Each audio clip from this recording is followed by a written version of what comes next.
भगवान खूब प्रयास करें, वो नहीं न करे तो हरपाल जी ने उंगली पकड़ी, बोले इसको काट देता हूं मैं, तुम्हारे पास उंगली रहने का कोई काम नहीं है, तुम उंगली से करते ही क्या हो।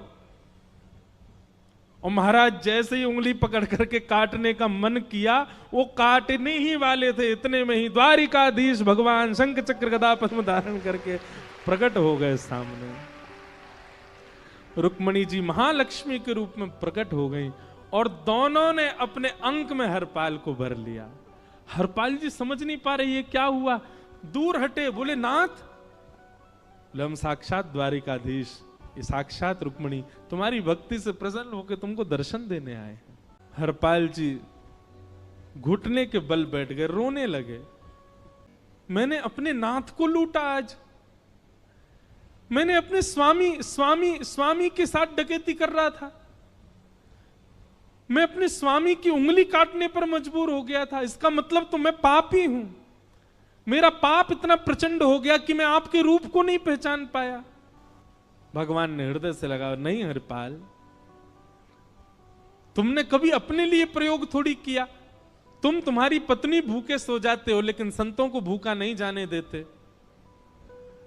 ठीक है, उसके लिए भले ही तुमने वह गलत मार्ग अपनाया जो नहीं अपनाना चाहिए था, परंतु उसमें उद्देश्य कोई और तो नहीं था, मेरे जनों की सेवा ही तो थी, मेरे वैष्णवों की सेवा। और देखो हरपाल, एक मेरी बात सुनो, आज तुम्हारे मन में ग्लानि होती है कि तुमने दूसरों का धन हड़प करके और उससे संत भोजन कराया। वास्तव में इसका विधान शास्त्रों में यह बताया गया, जिसके धन से भोजन बना और संतों ने पाया, परोसा भले ही किसी ने भी हो, कार्यक्रम भले ही किसी ने भी कराया हो, पर धन जिसका लगता है पुण्य उसी को मिलता है। तुमने तो अपने गांव के, शहरों के उन लोग जो कभी संत सेवा नहीं करते थे, उनके धन चुरा चुरा करके उनको पुण्य बांटा है। तुमने कुछ गलत नहीं किया है। हां, अपने प्रयोग में यदि लेते तो पाप हो जाता, लेकिन तुमने तो एक रत्ती भी अपने प्रयोग में नहीं ली, सब संतों में लगा दी, और जितने लोगों का धन चुराया उन सबको पुण्य प्रदान कर दिया। हम तुमसे बड़े प्रसन्न हैं। हरपाल जी चरणों से लिपट गए, बोले नाथ आप बड़े कृपालु, बड़े दयालु। भगवान बोले अब हमने दर्शन दे दिया, अब हम जाएं।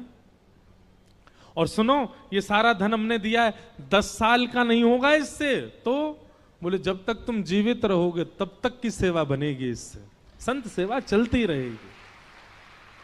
ये सारा धन आभूषण हम लेकर के इसीलिए आए थे ताकि तुमको अब कभी किसी से मांगना ना पड़े, किसी से हड़पना ना पड़े। बोलो भक्त वत्सल भगवान।